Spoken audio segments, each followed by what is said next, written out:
Hello friends, जैसा कि आप जानते हैं सुप्रीम कोर्ट ऑफ इंडिया के टाइपिंग टेस्ट के एडमिट कार्ड आ गए हैं और आज मैंने दूसरे दिन टाइपिंग की है।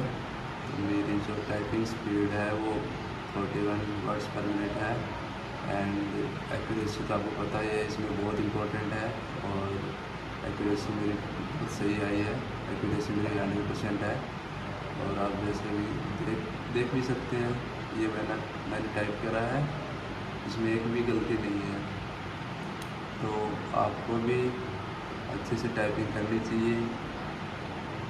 4 जून को आने वाले टाइपिंग टेस्ट के लिए आपको बहुत बहुत शुभकामनाएं।